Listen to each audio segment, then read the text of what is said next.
बोलेंगे सत साहिब सत साहिब सत साहिब। बोलिए बोलिए बोलिए।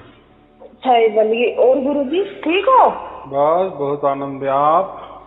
मैं भी ठीक हूँ गुरुजी महाराज, आपकी कृपा से। अरे वाह, बहुत अच्छे बहुत अच्छे। बोलिए बोलिए। जी गुरुजी, आप वेदी गुरु हो, इसलिए हम आपके चरणों में रहना चाहते हैं। मन कर रहा था गुरुजी से बातें कर लें। बहुत अच्छे बहुत हाँ अच्छे जी बहुत गुरुजी। जी बोलिए गुरुजी, हम बस आपके चरणों में लगे रहते हैं गुरुजी, सेवा में, नाम में।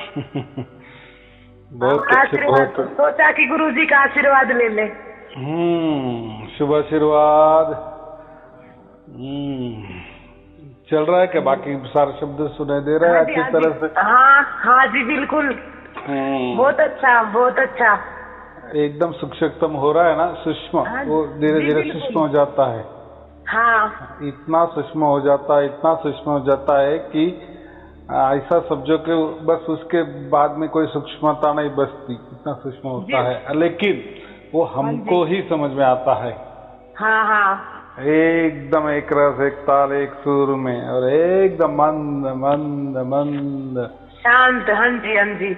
हम्म। मतलब जब भी हम कुछ काम करते हैं तो वो अपने आप ही ऐसा मन हो, शांत चित्त, आनंद सुनाई हाँ देता है। बराबर। हाँ क्योंकि वो कोई देन हमारी नहीं ना, हमारी मन की नहीं ना।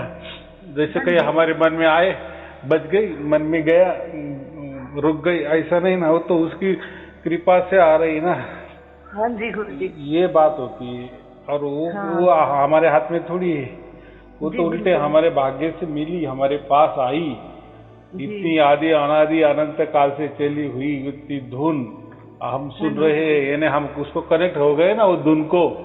हाँ जी गुरु जी। जिस धुन से इतना पूरा विश्व बन गया। जी बराबर। गुरु जी, आपके आशीर्वाद, शुभ आशीर्वाद से हजारों हजारों करोड़ों लोगों ने फायदा उठाया आपका इससे। फायदा ना, वो उनका ही भाग्य का नतीजा हाँ है। मेरा उसमें कोई भी हाथ नहीं है। जी गुरुजी, फिर भी आप अगर नहीं भेजते ऐसी ये चेतनता वाले कबीरदास की, जो हमारे जो पूर्ण परमात्मा है, आपने ही तो उनकी गोद में हमें बिठाया, आपने तो भेजा है सब वीडियो। हाँ हाँ हाँ, ये ऐसा है ना, देखो हाँ जी निमित्त मात्र तो किसको तो भी बनना पड़ेगा ही ना। हाँ जी, वो तो है ही। कारण तो ऐसा बगैर कारण तो फिर वो कैसा जी उसको फिर देखो, जैसा कोई कंपनी कोई लॉन्च करती है ना, तो उसके साथ हाँ सब सर्विस स्टेशन भी होते हैं ना। जैसे आपने मारुति गाड़ी ले ली, लेकिन जी समझो उसकी सर्विस करनी है तो हर शहर में कहीं भी गई आप तो वहाँ आपको जी सर्विस बिल्कुल। मिलेगी कि नहीं? तो ये जी सर्विस बिल्कुल जी। स्टेशन तो पहले से ही होते ना। हाँ जी बिल्कुल। गाड़ी लॉन्च होने से पहले, यानी समझो कंपनी शुरू जैसी होगी, प्रोडक्शन जैसा बाहर आएगा, बस उसी जी से पहले ही वो सर्विस स्टेशन लगाने पड़ते हैं ना। हाँ जी जी, हमारे तो आप ही वेदी गुरु हो जी, बराबर है बिल्कुल। हाँ हाँ बराबर है ना। फिर मेरा काम क्या है? सर्विस स्टेशन वाला काम है। हाँ लेकिन जी गाड़ी गाड़ी परमात्मा की है, चलाने वाले भी हाँ जी आप हो।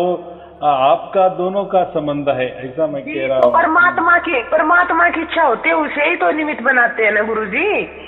हाँ ये बात बराबर है ना। ऐसा मैं वही हाँ बोला ना, हाँ सर्विस स्टेशन को परमिशन कौन जी देता है? हाँ कंपनी देती है ना, तभी वो सर्विस स्टेशन खोल सकता है ना। तो ये जी बात गुरु जी। मुझे ऐसा ही कहना है, जब कोई भी चीज आती है ना, तो उससे पहले सब तैयार हो जाता है।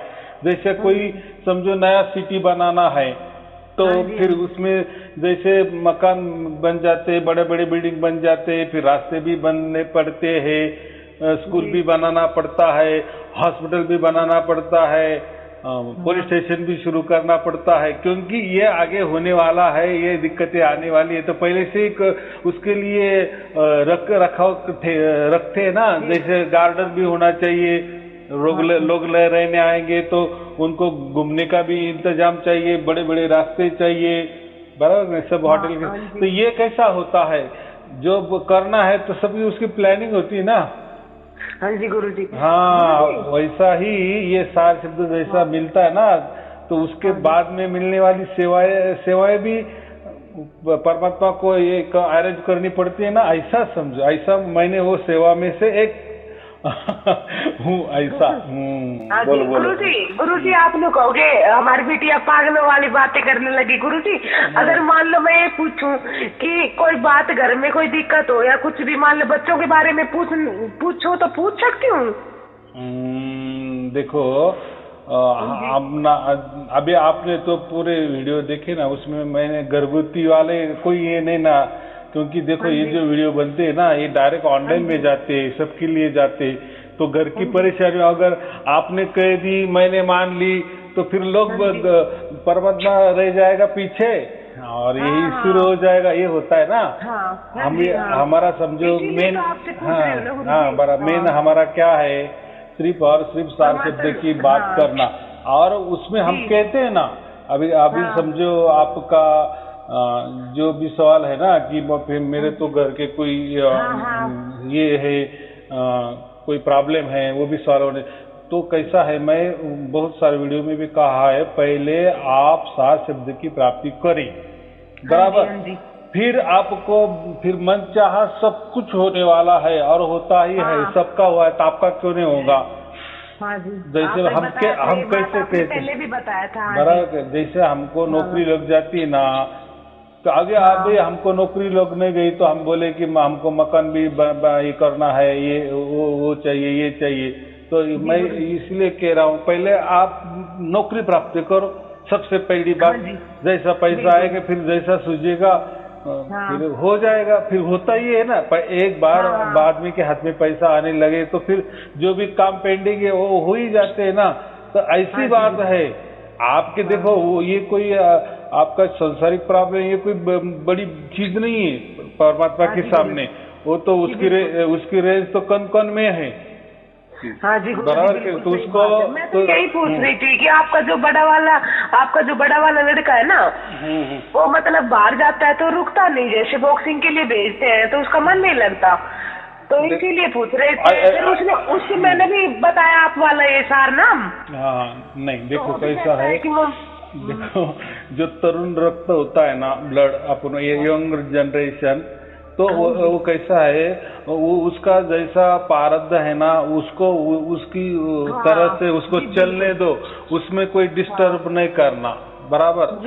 तो देखो आप हर माता पिता को लगता है कि ये इतनी बड़ी चीज परमात्मा ने भेजी है तो सबको मिलनी चाहिए, वो गुरु प्रसाद है सबको मिलना ही चाहिए, ऐसा हमको लगता है ना, लेकिन गुरु का प्रसाद का क्या, ये क्या लेना चाहिए कि नहीं लेना चाहिए, कि ये बातें जो तरुण वर्ग होते हैं ना, यंग जनरेशन, इनको नहीं समझ में आती। उनका यंग का जो भी एज चालू है ना, उसके हिसाब से प्रकृति उनसे वही काम कर लेती है और उसी काम को में उनको इंटरेस्ट होता है, ये काम में नहीं होगा।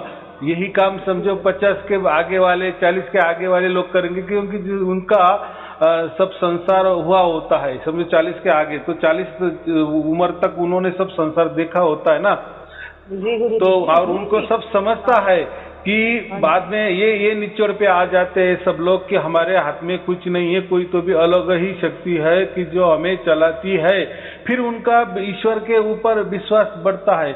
लेकिन यंग जनरेशन में वैसा नहीं होता ना, वो ऐसा बोलते कि जैसे हम लात मारेंगे तो वहां पानी निकालेंगे उनके अंदर उतना धमक रहती ना, कोई तो भी कुछ तो भी करने की, निर्माण करने की, वो जो उनका ये जो रहता है लक्ष्य रहता है ना, तो इसीलिए उनका जो भी मन में है ना उनको करने दो, उनको स्वतंत्रता दो, ये काम में मत लगाओ।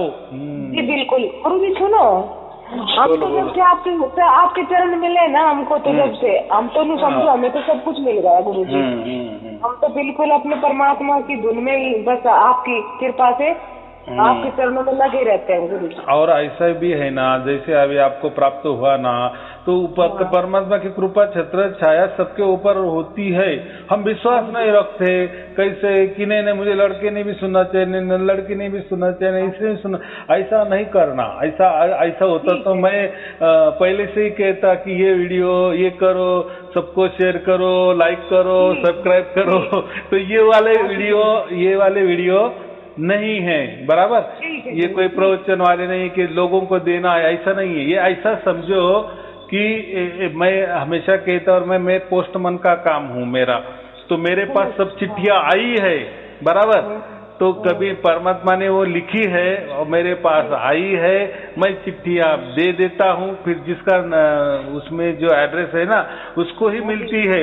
लेकिन देखो मैं भी पोस्टमैन है ना, तो मैं तो वो चिट्ठियां नहीं पढ़ सकता ना, वो तो पैक रहती है।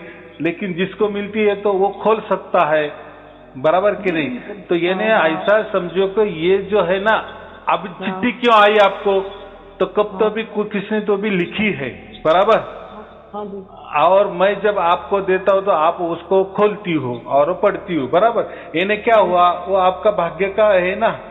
तो उसमें क्या लिखा है, मुझे क्या उसमें लेना देना नहीं, मुझे इतना ही काम है कि परमात्मा ने देने का है इनको दे देना, बराबर। तो वैसा मैं पोस्टमैन जैसा काम करता हूँ। और एक बात, एक सबसे महत्वपूर्ण बात ये होती है कि हर जितने भी व्यक्ति है ना, जो भी दुनिया में, हर एक का सब लिखा जा चुका है। ये आपको के सुनने में थोड़ा आश्चर्य लगेगा, ऐसा कैसा। ऐसा समझो कि ये पूरा चित्रपट है ना, पूरा सिनेमा ये तैयार हो चुका है, बराबर। तो किसी ने, बहुत सारे लोगों ने देख लिया है, कोई अभी थिएटर में बैठे देख रहे हैं, बराबर। और कोई तो अभी देखा ही नहीं है, बराबर। तो लेकिन ये ऐसी बात है का जो हमारा भाग्य है। हाँ, ये है कि आप कर्म में लगे रहो, आपके गृहस्थ जीवन भी और सब सवर जाएंगे अपने आप। हाँ, अभी कैसा 1,01% की, तो देखो हर जो है ना, हमारा लड़का हो, लड़की हो, या परिवार का कोई सदस्य हो, या रिलेटिव हो, या मित्र परिवार हो, या जो भी हो, भारत के हो या दुनिया के, हर एक का जो भी लिखा हुआ होता है ना, वो हमारे साथ में दे दिया होता है। ऐसा कुछ नया नहीं आता। जैसे अभी आपके इसमें भाग्य में लिखा हुआ होता है ना कि सार शब्द इनको मिलना है, ये पहले से ही तय हुआ होता है। और बराबर ऐसा टाइम आया कि आप बराबर वहां तक पहुंचती है, किसी की माध्यम से तरह, वो तो निमित्त मात्र है। नहीं मुझे तो इसने दिया आपका वीडियो, फिर उसने दिया, फिर मुझे पता तो ऐसा नहीं, ये सब तय हुआ है। मैं क्या कहा, ये कोई आज का नहीं, जो भाग्य जो तैयार होता है ना, तो बहुत सारे लोग यही पूछते हैं कि आप तो भाग्य की बात करते, कर्म की बात करते, तो ये भाग्य बनता ही कैसा है। तो पहले बात तो देखो, भाग्य सिद्धांत और कर्म सिद्धांत का कोई ऐसा व्याख्या नहीं है कि इससे भाग्य बनता है। लेकिन एक थोड़ी सी बात है, उसको मैं कहता हूं कि भाग्य इसी तरह से बनता है, जैसे भी कोई हम किसी भी काम के प्रति परमात्मा का शुक्रिया अदा करते हैं, तो वहाँ तत्क्षण भाग्य निर्माण हो जाता है, या एक भाग्य की बूंद बनती है, फिर बूंद बन के फिर वो ज्यादा जैसा भाग्य होता है ना, फिर ये सारा शब्द मिलता है। तो मैं अभी क्या कहा कि जैसे कोई भी देखो, हर लोग क्या कहते, जो हमारा अच्छा हो गया ना, उसके प्रति कभी परमात्मा का हम शुक्रिया अदा नहीं करते, बराबर। यानी अभी जैसे आपको समझो सारे शब्द मिल गया, उसके बाद आपका अच्छा हो रहा है, तो अभी आप परमात्मा का शुक्रिया अदा कर रही है, बराबर। इसको हम थैंक यू बोलते हैं, धन्यवाद बोलते हैं। तो इससे ही भाग्य होता है। लेकिन इसके पहले भी आपका अच्छा तो हुआ है ना, हुआ था ना, तो हमने कभी परमात्मा को शुक्रिया अदा किया, कभी धन्यवाद किए, कब थैंक यू कहा परमात्मा को मन में। तो ये बात होती है, जब कोई किसी को सार शब्द मिले या ना मिले, लेकिन एक पहले से ही एक आदत करनी चाहिए। समझो अभी आपका लड़का है, नहीं सुन रहा है, कोई चिंता की बात नहीं, वो उसका जैसा भाग्य होगा वो करेगा। लेकिन पहले उनको एक आदत लगाओ, घर के हर परिवार को, जिनको सार शब्द प्राप्ति हुई हो या ना हो, जो भी हमारा अच्छा होता है ना, जैसे हमको मन में लगता है ना, आज हमारा अच्छा दिन आ गया, गुजर गया, तो परमात्मा का धन्यवाद करना। कोई अच्छा काम हो गया ना, धन्यवाद, आपने परमात्मा अच्छा काम किया, इसलिए थैंक यू, धन्यवाद, थैंक यू। तो ये करते रहना। इससे क्या होता है, भाग्य जल्दी खींच में आता है। अगर उनको सार शब्द भी प्राप्ति नहीं हुई ना, ठीक है, कोई चिंता की बात नहीं, लेकिन जब होगी उनके उनके भाग्य के अनुसार। लेकिन उसके पहले थोड़ी आदत लगा देने को, हर बात का देखो, हम जीवन चलते हैं, हमारा जीवन चलता है ना, तो उसमें क्या सब कुछ हमारा बुरा ही होता है? ऐसा नहीं होता ना, अच्छा ही होता है, बुरा ही होता है, अच्छा ही होता है, बुरा ही होता है। गुरु जी, मैं भी सुबह सुबह जब उठती हूँ ना, तो जब परमात्मा का जब वो नाम लेती हूँ ना, तो मैं ये कहती हूँ कि मेरा पूरा दिन आपके समर्पण है गुरु जी, आपके चरणों में। हाँ, आपके चरणों में माने परमात्मा के चरणों में, बराबर। अभी देखो आपको वो परमात्मा तो नहीं दिखता, समझो, उसकी कल्पना आप तो नहीं कर सकते, आप तो उसकी मौजूदगी ये कर रही ना, अनुभव कर रही ना कि हाँ मेरे साथ परमात्मा है। लेकिन उसको देखना है तो फिर लोग क्या करते हैं, जैसा मैं मेरी तस्वीर देख लेते हैं, क्योंकि मैंने बताया ना परमात्मा का मार्ग। तो ये ठीक होता है, ये इससे कुछ ये नहीं होता है। लेकिन ज्यादा से ज्यादा हमें क्या करना है कि ये जो आकार है ना, आकार, जैसे आपको परमात्मा की याद आ गई तो आपने क्या किया, वो तो धुन तो चाले है, लेकिन मेरा तस्वीर आपने सामने लाया, या कोई गुरु का सामने लाता है, कोई किसका लाता है। तो एक उदाहरण के लिए मैं समझता, आपने तो परमात्मा को नहीं देखा, लेकिन अभी वो तो देखने वाली चीज भी नहीं है, लेकिन आपको इच्छा हुई, वो कैसा होगा, तो आप मेरी फोटो सामने लाती हो, एक प्रतिमा। लेकिन ये जो आदत है ना, ये भी निकाल देनी है हमें।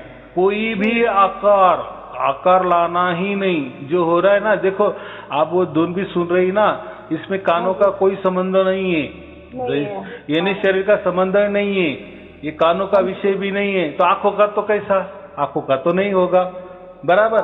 या ये तो मन के परे है, तो मन का भी विषय नहीं है। ये विचार परमात्मा, ये सारे शब्द जो है विचारों के भी परे है, तो उसके ऊपर हम विचार भी कुछ नहीं कर सकते। रही बात कल्पना की, जैसे आपने मेरी कल्पना की कि परमात्मा ऐसा होगा, ऐसा थोड़ा समझना एक भाव श्रद्धा से, लेकिन वो भी नहीं, क्योंकि मैंने क्या कहा है, परमात्मा कल्पना के परे है, बराबर। तो आकार की साकार आकार का कोई बात ही नहीं है, ऐसा मैं बोल रही है। परमात्मा विचारों से परे है, बराबर। ठीक है, शुभ आशीर्वाद। सत साहेब।